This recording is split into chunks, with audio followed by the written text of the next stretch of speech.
want to welcome everybody tonight to our 30-minute flash topic session with the Air Force ROTC and the Army ROTC. I'm Kelly Rafferty. I'm one of the senior admissions counselors here at Kent State University. We're very excited that you guys are going to join us tonight. Tonight I have from the Air Force, Captain Christopher Finn, and from the Army ROTC, Mr. Bill Terry. So what we're going to do is we're going to go ahead and start with the Air Force ROTC. Christopher's got a bit of a slideshow for you, and then we'll do question and answer, and we'll follow that up with Mr. Terry, who's going to do a presentation, and we'll also go ahead and do a question and answer. And then if there's general questions afterwards, you guys can go ahead and put them right into the chat. So without further ado, I will let Captain Finn go ahead and take over. All right, thank you very much, Kelly. I appreciate it. I'm Captain Chris Finn. I'm going to share my screen so you can I'll just show you my slides and we'll discuss throughout.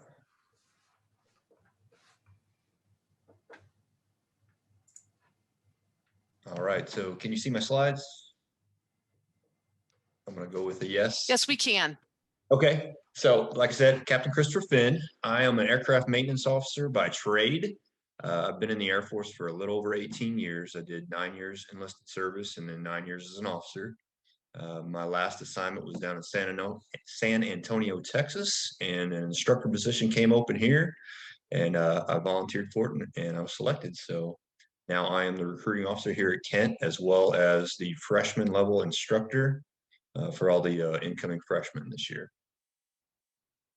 So Det 630, we are the host university for Air Force ROTC, but we have crosstown agreements with 10 other universities. So University of Akron, Youngstown, Cleveland State, Baldwin-Wallace, Case Western, University of Mount Union, Hiram College, Ursuline College, and Walsh University, as well as a couple community colleges around the area.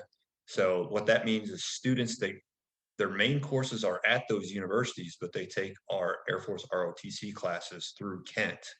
There is a little bit different registration process for those classes, but they'll get their degrees at Kent or at those universities, and then they'll commission through Kent Air Force ROTC. What is Air Force ROTC? We are one of 3 commissioning sources for the Air Force and Space Force. The United States Air Force Academy is the academy out in Colorado. That one is a 4-year military college.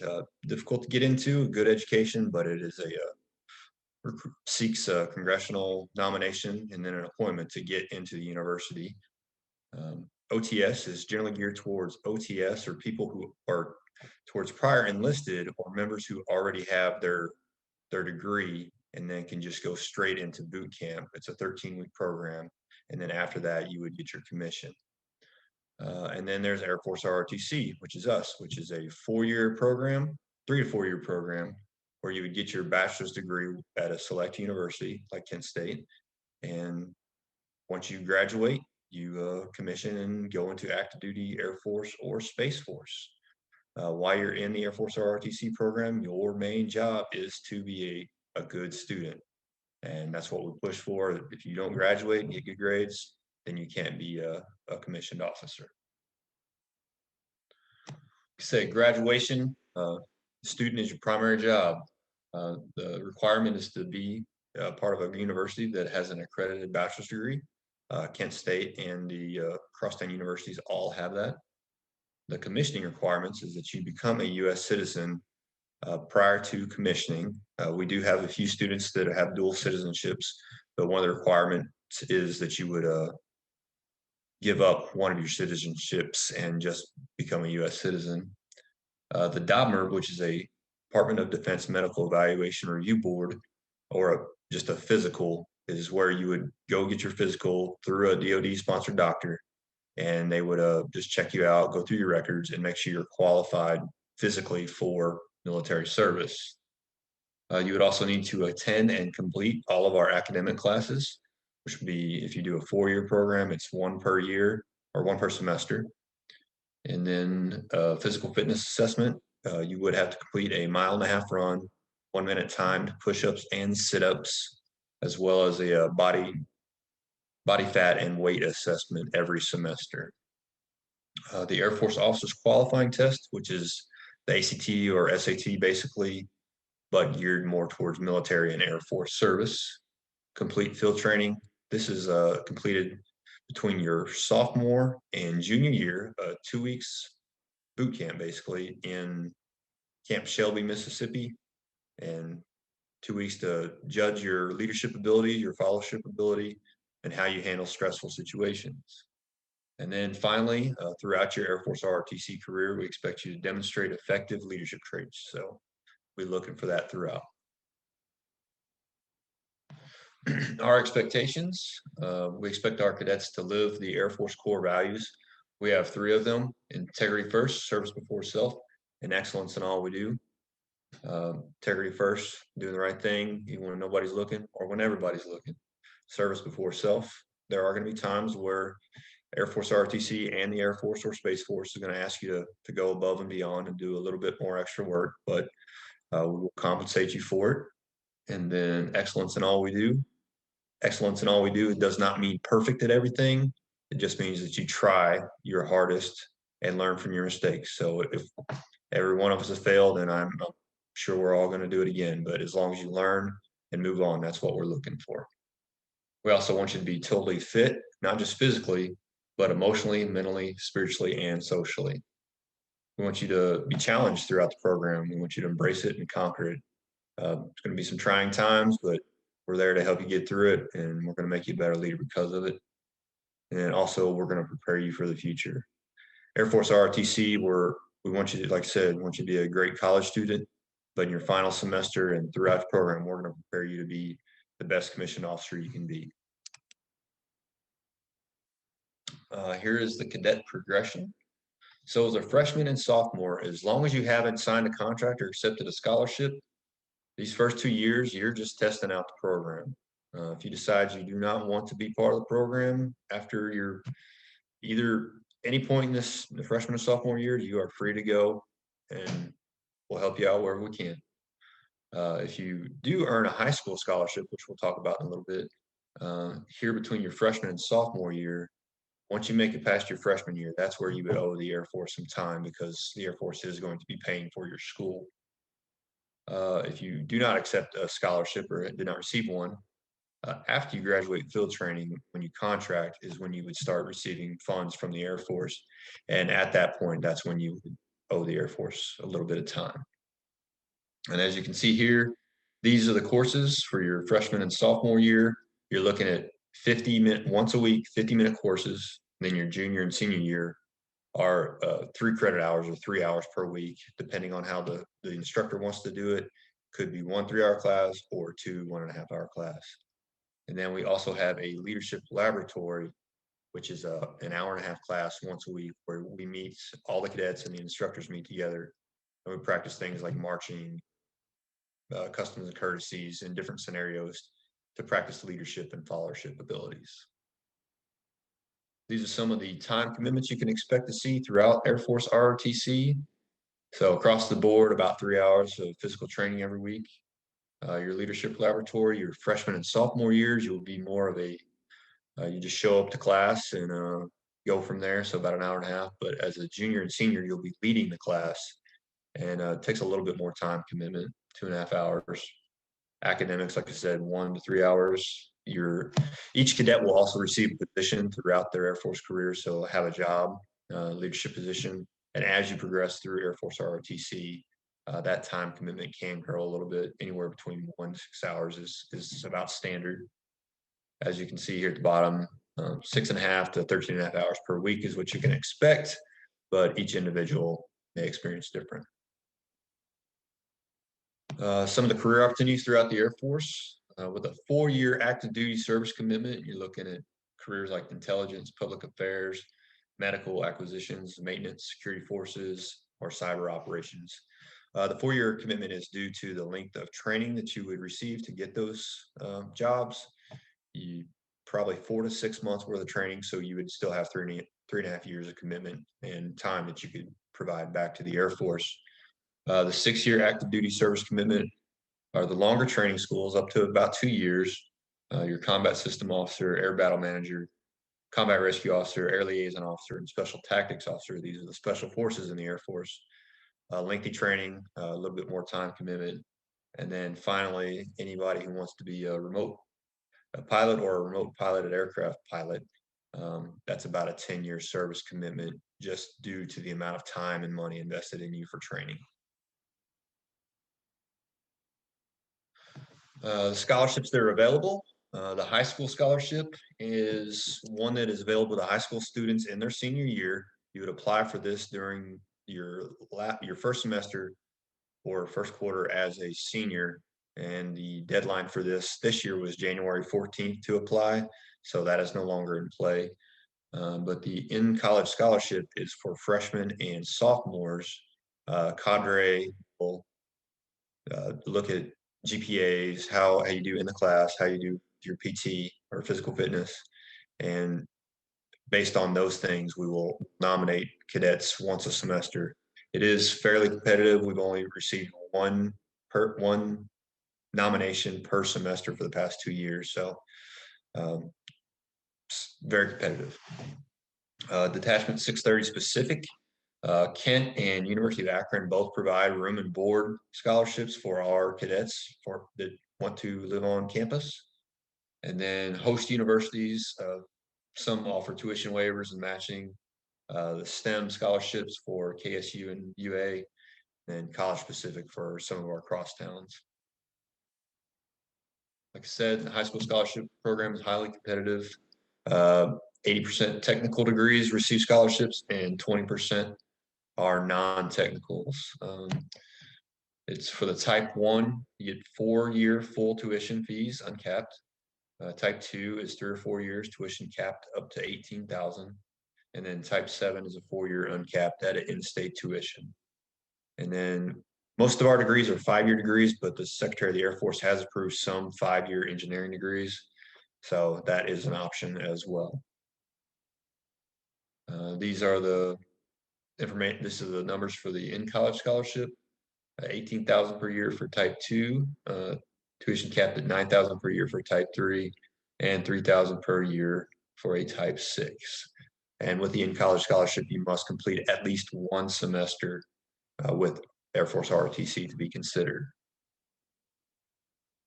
This is a pay scale, so some of the numbers you can look for as an active duty member. This is a little out of date, January of 2020, but your starting pay is going to be right around $40,000 a year, but that does not include your basic allowance for housing or subsistence. And we'll look at the next slide. With those numbers, your basic allowance for housing and subsistence, you kind of jump up and go anywhere from $13,000 to $14,000 additionally a year. Me personally, I receive about $2,000 a month here, tax-free. That pays for my mortgage, and it's based upon your zip code and the location you're at. So anytime you move, that number changes a little bit. Another active duty benefit is our health care.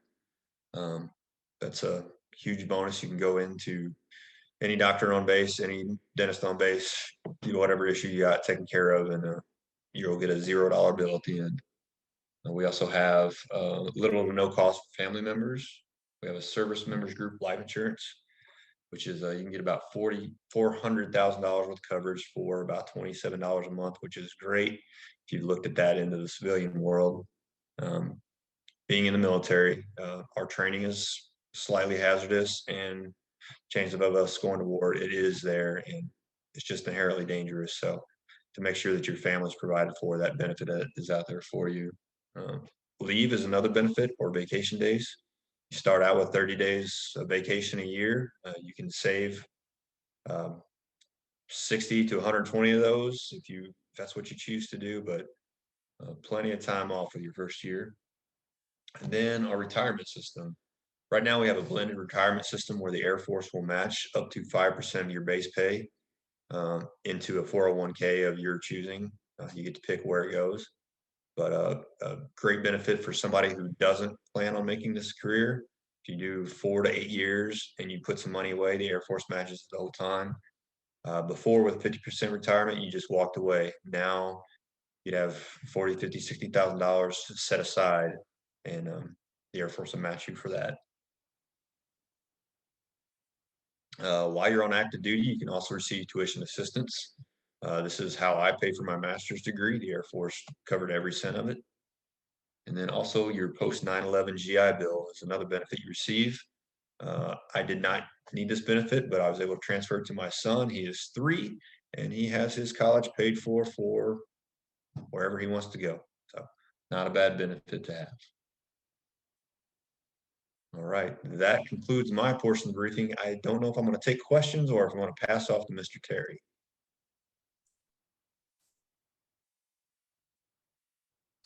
All right, guys, thank you so much, Chris. I did type into the chat that if you do have questions, please, guys, feel free to ask questions. There's so much great information.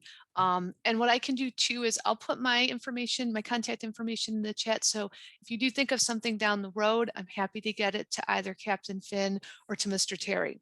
So what I'm going to do is I'm going to turn it over to Mr. Terry from the Army ROTC. Oh, hold on. We do have a couple questions. Yay. So real quickly, we have a question from Megan, and she said, how would you get the room and board scholarship? So it's actually very, very easy. We have our own Kent admin. Her name is Miss Cindy Smith. Pretty much just talk to her. If you meet the requirements of the standard is to be a cadet in good standing. So as long as you've passed your PFA, our minimum GPA requirement is a 2.0. So keep a C or above pretty much, and just keep out of trouble. You would qualify. Awesome. And we have another question from Cody, who wants to know, are the Air Force Reserves an option after graduation? This year and last year, yes. I will say that we are an active duty component for the most part, but with the way Manning is right now, COVID has really pushed the Manning to where it's at levels where it's not supposed to be. A lot of people that would generally get out did not due to COVID. Just jobs aren't available out there. So we're pretty well maxed out on Manning. But last semester and this semester, Air Force Reserves, National Guard, and also the United States Marine Corps were options for people who are commissioning out of Air Force ROTC. So it may not be as tough as the Army, but we can join the Marines.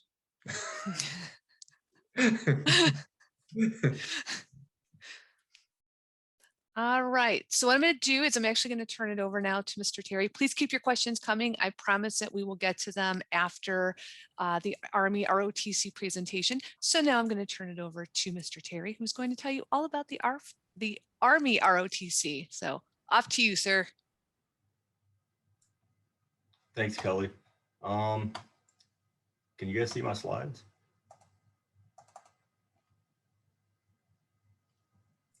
Yes, we can. Okay, good. I'm Bill Terry. Obviously, I'm the Army ROTC guy. I was in the Army for 24 years, active duty, and retired, and started working here at Kent State with the ROTC program. I've been here almost 10 years, and I love this job. So, just a quick admin note: we did move, so we are in the Michael Schwartz building. That's where the Army and the Air Force ROTC are located. My contact information is on this first slide as well. And I'm talking to you this evening on behalf of Lieutenant Colonel Adrienne Humphreys. She is our professor of military science. And let me switch my slide.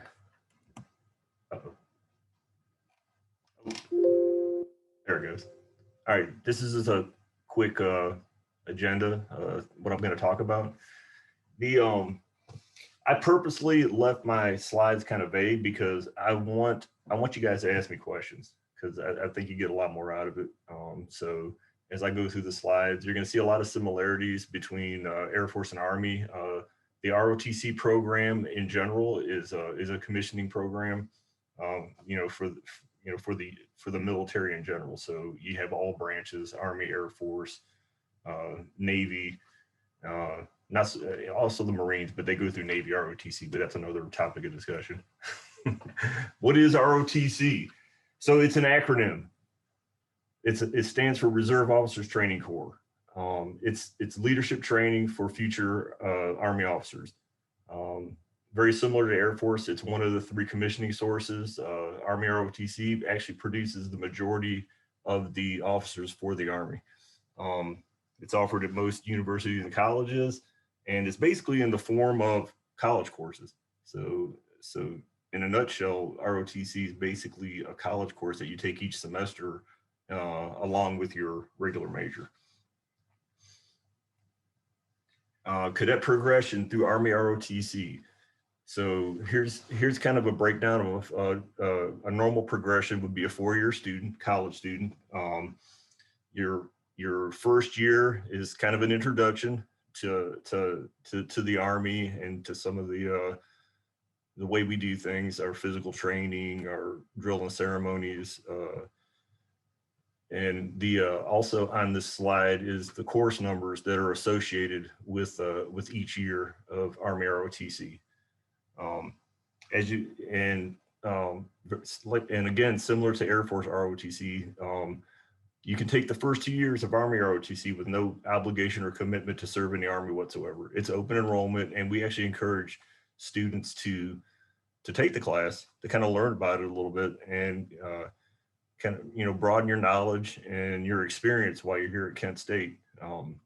It's basically 2 hours a week. It's a 1-hour class and a 1-hour lab each week, and most students do it on the same day, so it's only one morning out of the week. And then we also do our physical training, which is not mandatory, but we encourage students to come out as much as possible to participate, because it's not just about working out and getting in shape. It's also about building the team and being part of a team.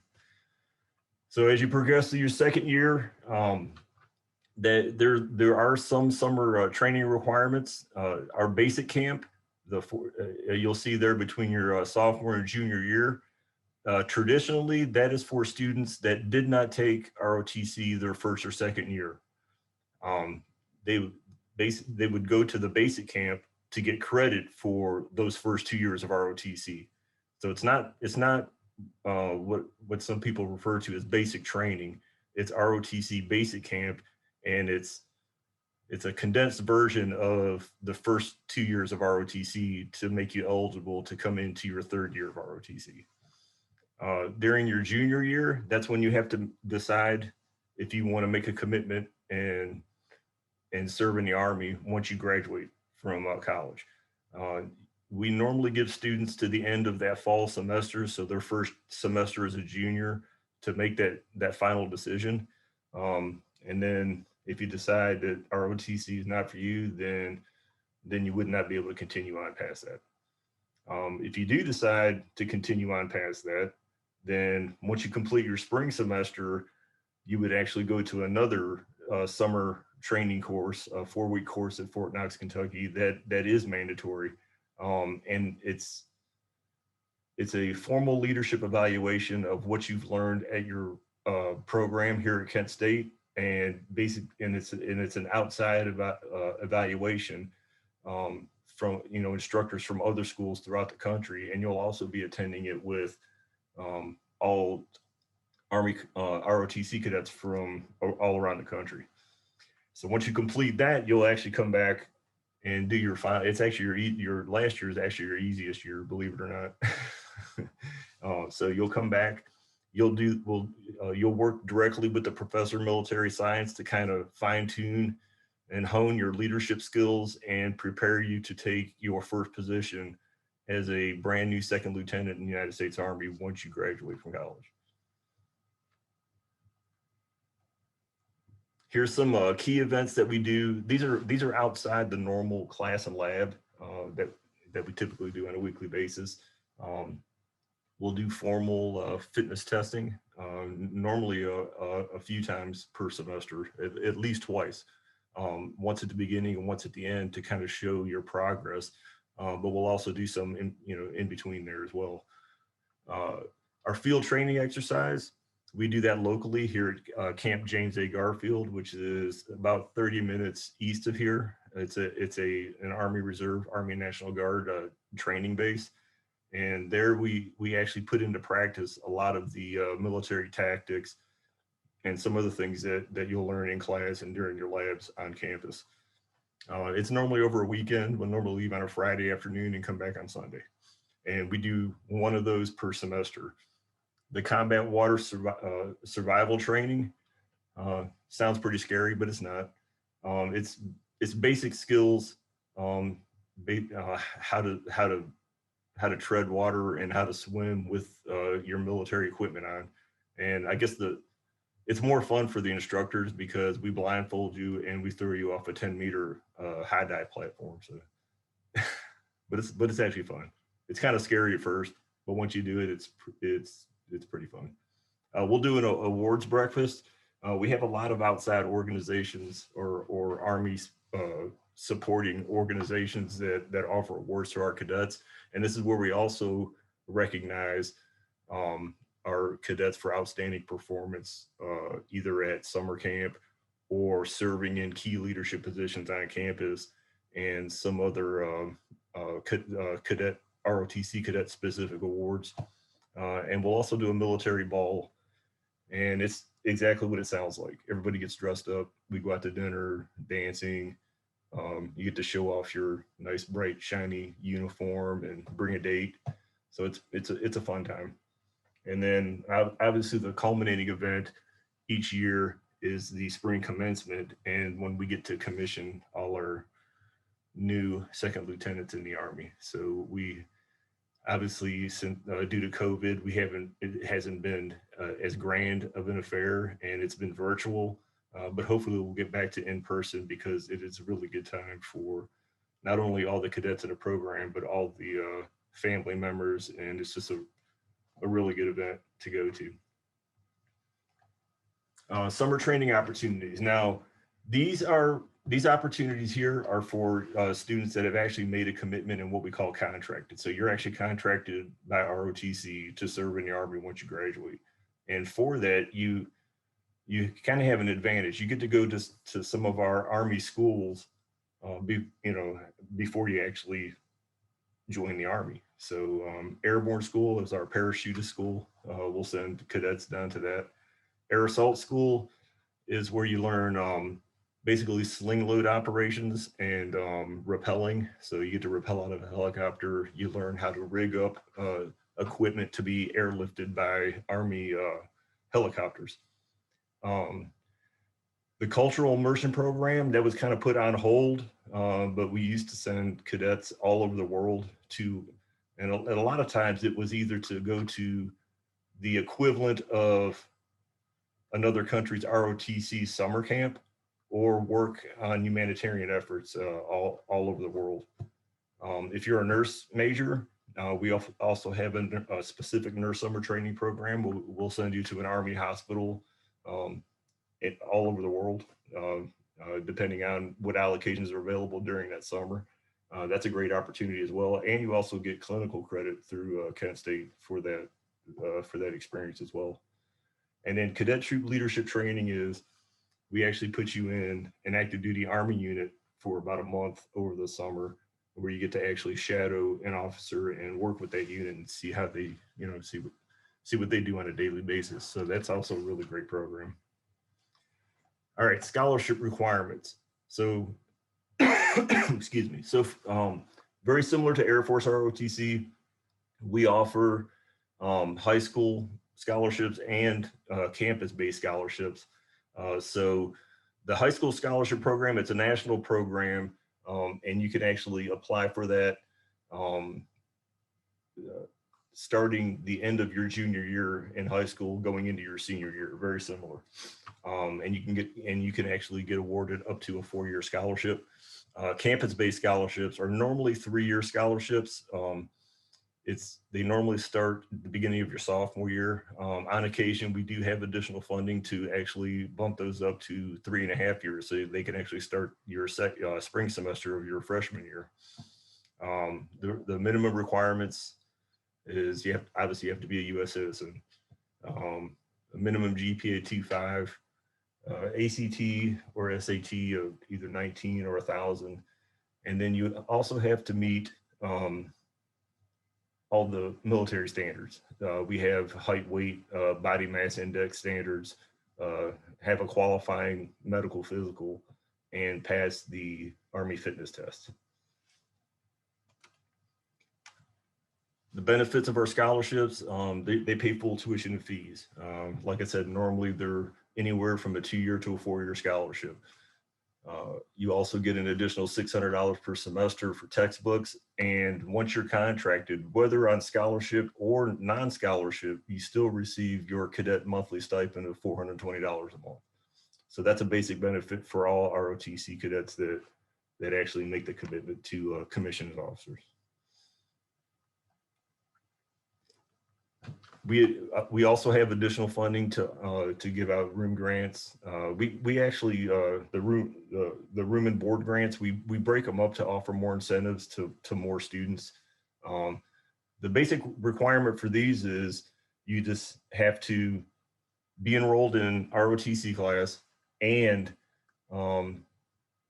have have shown interest in wanting to continue with ROTC.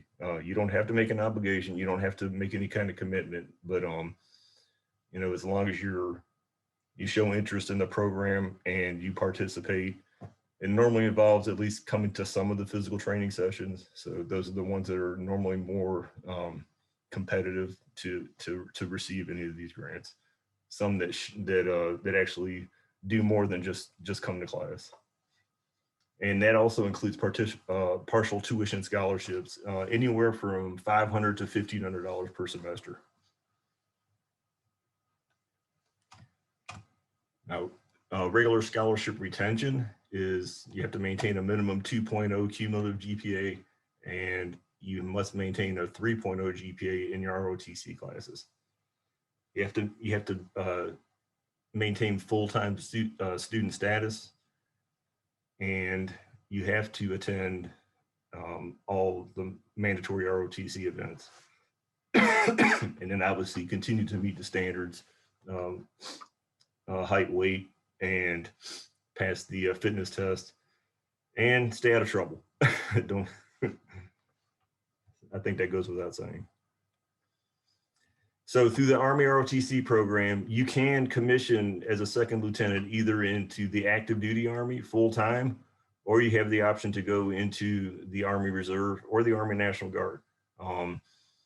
Normal commitment to the active duty Army is 4 years. Army Reserve, Army National Guard is normally a 6-year commitment. It's a little longer due to it is a part-time commitment. It's only 1 week in a month.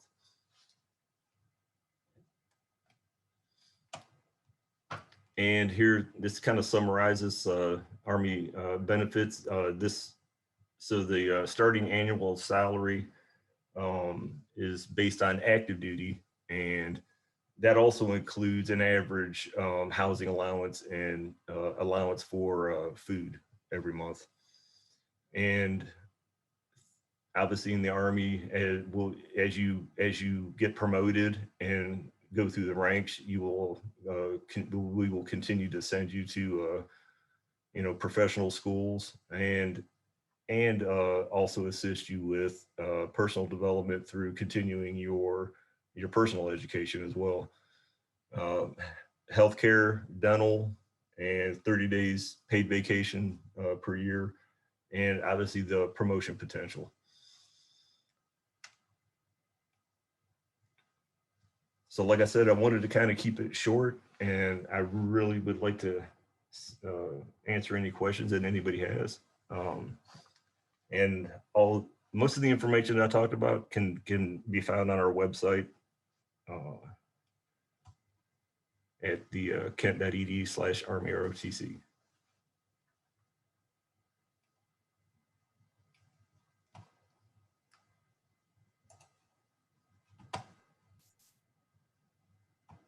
All right, Mr. Terry, thank you very, very much. We appreciate that. So there were a couple questions while you were presenting, and they actually go back to the Air Force, and we're going to pop some questions in there about the Army ROTC too. But Okay. one of the first questions that came up while we were in the presentation is, let me go back to it. Captain Finn, are there any specific nursing scholarships for Air Force ROTC? Yes, there are. That's if there are nursing students out there, every semester, well, every year, there's a message that comes out with the requirements asking for people that are in the nursing program to put their name in the hat. Yeah, it's very big. It's one of the jobs that we can actually guarantee. So if there are nursing students out there interested, we're very, very helpful and very in need. Awesome. Yes, nurses, you are needed very desperately right now. So take any opportunities for scholarships you can get. One of the other questions to Captain Finn was from Cody, and he actually wanted to backtrack on a question he asked. The question he had asked before mentioned Air Force Reserves, but he meant the Air Force National Guard after high school. Think that was. Yeah, the same answer. We are, like I said, primarily active duty. Right now with COVID, like I said, we're overmanned. I don't see that changing too much in the next year or so. But expect to go active duty, and if you're coming into our program, that's what I would say. That is the norm. The National Guard and the Reserves are not. Great. Good questions, guys. So I'm going to pop some questions over to Mr. Terry about the Army ROTC. And I think one of the first ones is, and this is, I noticed this, is talking about personal appearance, things like haircuts, wearing uniforms, and harassment. What is the go-to for the Army regarding appearance? Well, that's what's great about ROTC, because you can actually take ROTC class and you will learn what all the appearance standards are. As far as, obviously, for males, you have to shave, and there are specific haircut regulations as far as how long it can be, and as well for females, there's also makeup and jewelry. There are specific requirements, but just to take the class, you can. I mean, we have students that have beards, that have that just show up. So. But yeah, once you're contracted, you will fall under the Army appearance standards. And there is a regulation that you can actually Google, or you can search. It's Army Regulation 670-1, and it outlines all of the appearance standards for the Army. Nice. We do have a question from one of our students, and they're asking if you have the contact information for Cindy Smith.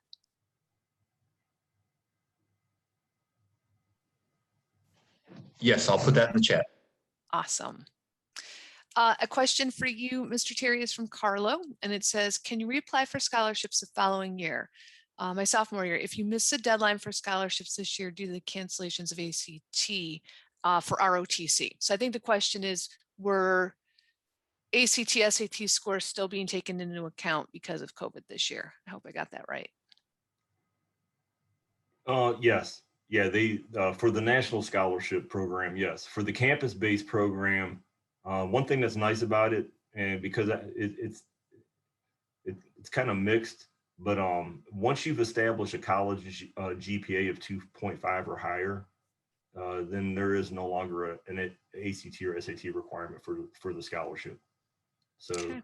Yeah, and I probably didn't make that very clear, but there's definitely two eligibility requirements based on the high school national scholarship program, and then the college campus-based program. Awesome. Career aspects. What's a great career for somebody coming out of Army ROTC and heading into a career path? Well, that's the great thing about Army ROTC. We talked a little bit about nurses, but through Army ROTC, you can be a history major and Yay. Go and do whatever, and do whatever you want in the Army. You can be a logistician, communications, medical service, because the Army is going to train you. The only thing you really don't have a choice is if you're a nurse. If you're a nursing major, then you're going to be an Army nurse. You don't have a choice.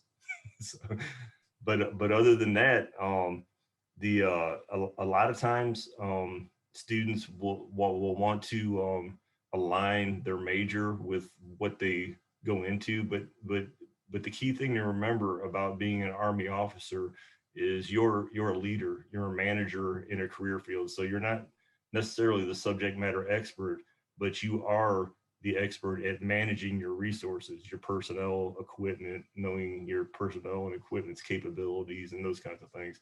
Um, so, and about a third of our cadets choose to serve in the reserve or guard. So, and that actually opens up a lot more opportunities because they can, for example, be,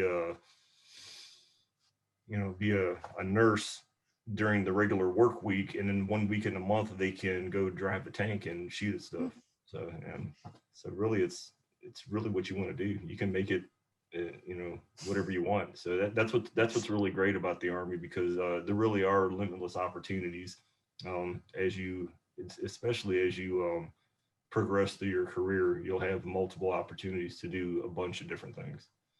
That's awesome. I like the shooting guns and riding tanks on the weekend. That's a Yeah.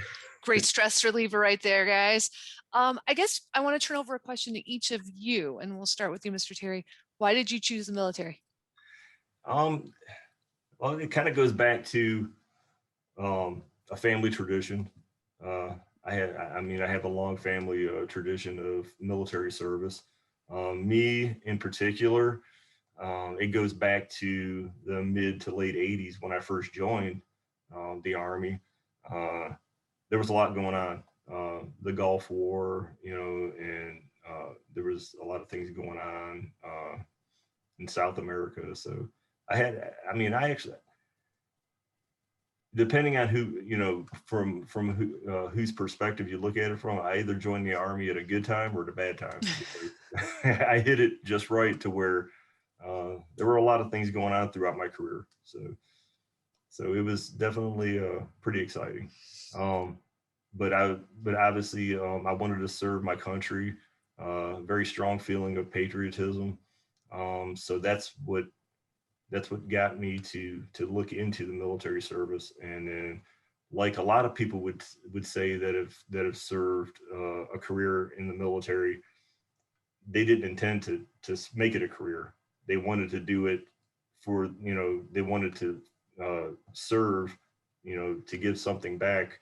And then while they were in, it's the people and the experiences that made them continue to serve and stay in. So I guess that's how I ended up doing a full career. Plus, I had a cool job. I was communications. So going back to when I first joined, it was single channel radio, and then it evolved into digital communications. Obviously, we had the military and academia had internet services. Basically closed. World Wide Web prior to the World Wide Web actually becoming public. So I got to see a lot of transformation and work with a lot of different technologies, work with a lot of different companies, Microsoft, Motorola, Cisco. So I had those are some other things you can get involved with. There are a lot of programs where we do a lot of knowledge sharing between private corporations and the military as well. So it was really fun. Nice. I can say, as somebody who used to recruit Maryland and Virginia and DC, you meet a lot of retired military, especially in contracting guys, something to kind of keep in mind. Before we go over to Captain Finn and why he chose the military, I do have another question, and I think this is going to be directed to you, Mr. Carlo, to you, Mr. Terry, and it says, are there any additional classes or extracurricular activities that can get someone more scholarship funding, for example, taking certain language classes like Mandarin or Arabic? Yes. There is a scholarship or an incentive pay for taking what we consider strategic languages. So Arabic, definitely, Chinese are always on the list. That list changes every year, but some of two of the languages that are always on that list are Arabic and Chinese. And yeah, definitely, there are some requirements. You have to register for it at the beginning of the semester that you're going to take the language courses. It could be any level of those courses, and then you have to get a B in those classes, and then basically you will get. I don't know what the number is offhand. I believe it's $250 or $300 per semester hour, or actually it could be more than that. So, and most classes are normally 4 semester hours. So, yeah. So, and that's payable upon completion of the classes. It's a great incentive, guys. Yeah. So we don't have any more questions yet. So this is what I'm going to turn over to Captain Finn. Why did you choose the military? So I chose the military. I grew up in a tiny, tiny little town in southeast Missouri. I think we had about 450 people when I grew up. And yeah, I was just a little bit of a, not a bad kid, but I had the potential to be a bad kid. So my dad was in the Marines. My grandfather was in the Army. It was just kind of one of those it was in the back burner all through high school. And then I finally went and talked to the Air Force recruiter, and he told me he could kind of get me out of there a little quicker. And that's what I needed. I needed to grow up, and the Air Force did that for me. That was my enlisted time. I was a munition system specialist, or ammo, if anybody knows anything about that. So I built bombs and missiles for aircraft, which not the hardest job in the world, a little bit dangerous, but it was, I met some of the best people in the world. And then at my 9-year mark, I decided I wanted to go to college and try out the real world. And I tried out the real world, and I found out that I really, really missed the Air Force. It's like Mr. Terry said, you make the best friends that you'll ever meet in the Air Force, Army, and the military. Shared experiences, just being at different places around the world. I missed my brothers and sisters in the Air Force, so I happened to see some Air Force ROTC cadets running around the track. As I was Mr. Finn, I went over and talked to them, and they told me the deal with Air Force ROTC. So I signed up for the classes and started my second career as an officer. So that was my really the past 9 years. I've been making even closer friends, because the officer world, I'll tell you this, it's a much smaller pool of people. So you get to know your officer friends a little bit tighter than maybe you would some of the if you were enlisted. But it was yeah, that's my why, and I've loved every minute. I met my wife. We've started a great family. I don't know where I'd be without the Air Force. So That's awesome. It's a great thing to hear. We do have a couple more questions, and I'm going to send this back to Mr. Terry.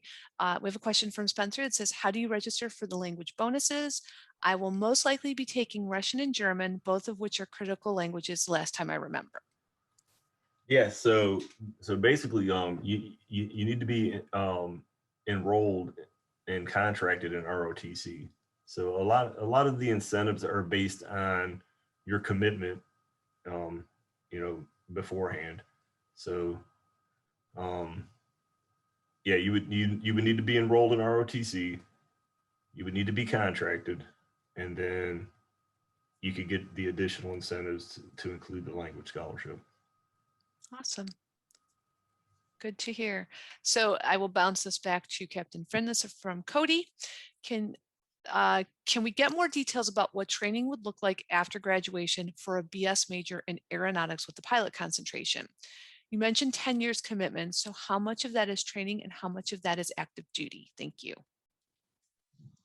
So again, I want to start off with, we in ROTC cannot guarantee you what job you'll get. I know a lot of people want to fly. That is a very desirable position, but assuming you do get a pilot slot, your first 2.5 to 3 years is going to be training. You're going to be a lot of time in Texas. Hopefully you like warm weather, but you'll be down there learning on some of these smaller aircraft. And then once you get into those 2 and 3 year mark, you'll get into your aircraft specific. So if you're going into heavies or fighter or even helicopters, that's when you start getting into your more specific training. Think about the time you're a captain, which is your 4-year mark.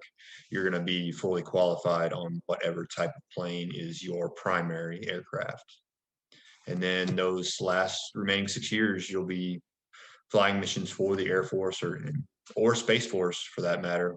We are a commissioning source for them as well. So you could pretty much about 3.5, 4 years of training and then 6 years of commitment.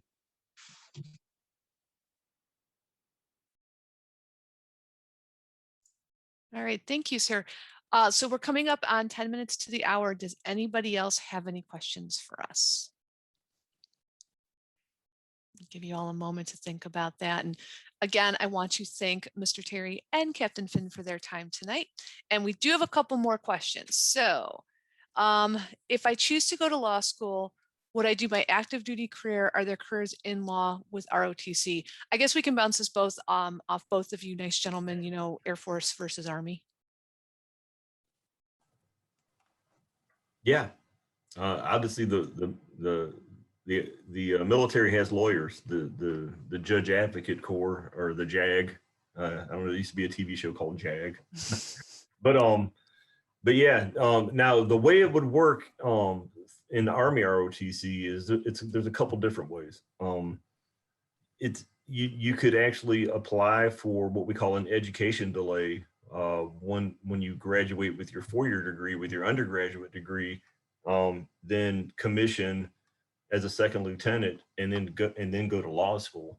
And that could be either a funded or an unfunded program. The fully funded legal program in the Army is very competitive, but it is an option. Or you could actually apply to law school and go and use some of the education benefits that Captain Finn was talking about, the tuition assistance, the Montgomery GI Bill, if you're eligible for some of those benefits, and basically complete your law degree.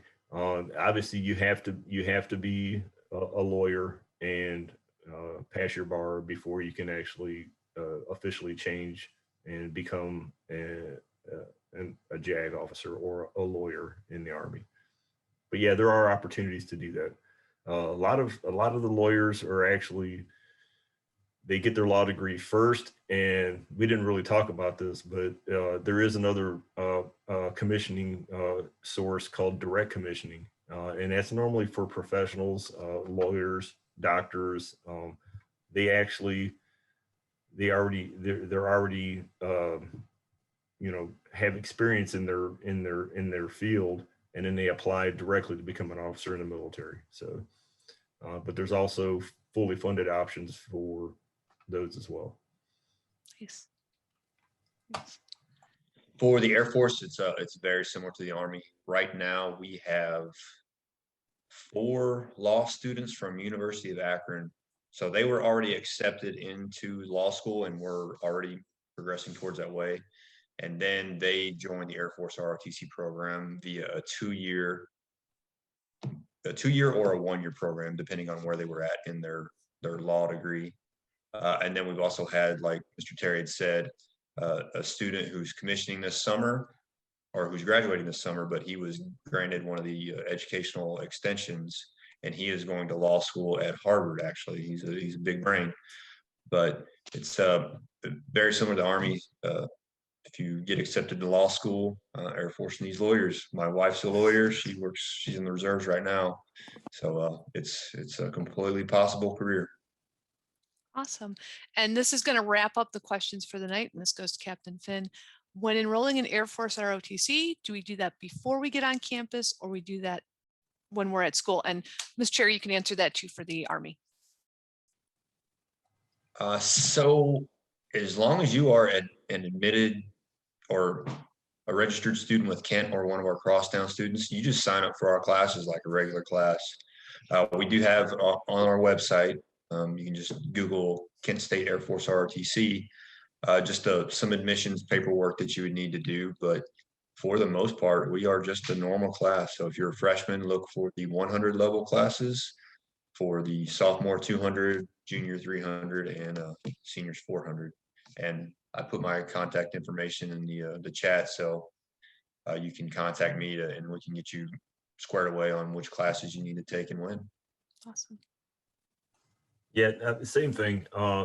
Most incoming freshmen, when they do their destination Kent State or their orientation, that's when they normally say, hey, I'd like to take Army ROTC, and you just add it to your schedule, just like any other class. Or if you contact me prior to the semester starting, it's basically the same thing. Either work through your advisor, or if you're able to go on and add the course online prior to the semester, you can just add it to your schedule, just like any other class. The only thing is, like, that's for freshmen, but if you're currently a sophomore, I would still rather you register for the first year class. And then once you've taken a semester of the first year, then we'll kind of determine what how you want to progress, if and then we'll kind of figure out if the summer training camp is something you can do, or it all depends on what you want to do at that point. So. Awesome. Well, I want to thank Mr. Terry and Captain Finn for their time tonight. I also want to thank all of you for coming out tonight. If you have any questions that you thought of, you are welcome to reach out to me. I'm happy to reach out to these fine gentlemen to get your questions answered. Please visit the website, Air Force ROTC and Air Force and Army ROTC both have websites. Sorry, I couldn't get that out if I wanted to try. And coming from the students, thank you. They're saying thank you for both of you for your time and your information, and above all, your service. And I say the same thing. Thank you guys for everything. Oh, it was a pleasure. Thank Awesome. you. Thank you, Kelly. Thank you very much for the opportunity. Excellent. Well, guys, I will let everybody get back to their evenings, either to dinner, their kids, whatever it may be. Have a very happy Monday evening, and hopefully it will do this again. Have a great night, guys. Take care.